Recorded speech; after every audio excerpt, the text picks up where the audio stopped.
Hello दोस्तों, welcome back to my YouTube channel. दोस्तों आज हम पढ़ने वाले हैं चैप्टर 1 हमारे आसपास के पदार्थ। जब हम अपने चारों ओर नज़र दौड़ाते हैं तो हमें विभिन्न प्रकार की वस्तुएं दिखाई देती हैं। इन वस्तु का आकार, आकृति तथा बनावट अलग अलग होती है।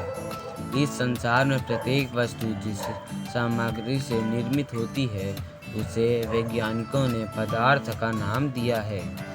जिस हवा में हम श्वास लेते हैं, जो भोजन हम खाते हैं, पत्थर, दाल, तारे, पौधे और पशु, जहाँ तक ही कि पानी की एक बूंद अथवा रेत का एक कण, ये सभी पदार्थ है।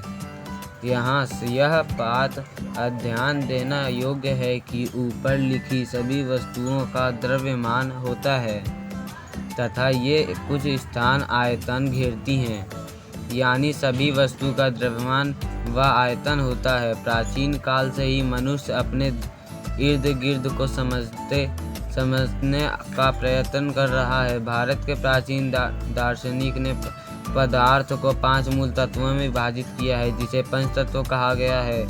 ये पंचतत्व हैं वायु, पृथ्वी, अग्नि, जल तथा आकाश। रासायनिक के अनुसार इन्हीं पंचतत्वों से सभी वस्तुएं निर्मित हुई हैं, चाहे वे सजीव हों अथवा निर्जीव। उसे उस समय के यूनानी भौतिक गुण धर्म तथा रासायनिक प्रकृति के आधार पर 2 प्रकार के विभाजित किया है।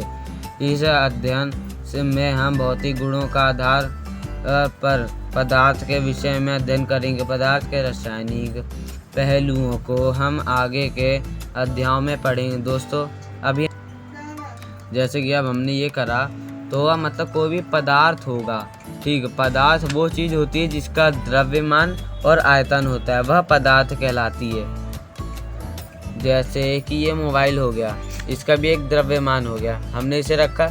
ये पहली बात तो एक द्रव्यमान घेर रही है और एक आयतन मतलब एक स्थान घेर रही है, और इसका एक द्रव्यमान है, इसकी एक परछाई है। जैसे कि इसकी एक हल्की सी देखो ये परछाई है, ये हो गया द्रव्यमान और ये हो गया आयतन। ऐसे ही हम कई चीज़ का एग्जाम्पल कर सकते हैं। और पुराने प्राचीन कालों में ना वो पदार्थ को 5 तत्वों में बांटा गया था, जैसे वायु, पृथ्वी, अग्नि, जल तथा आकाश। इनको नाम दिया गया है, 5 तत्व का नाम दिया गया है। ऐसे ही हम और भी चीज़ों को जानने के लिए आप हमारी वीडियो देखते रहें। अब हम मिलेंगे अगली वीडियो में। बाय बाय, टेक केयर दोस्तों।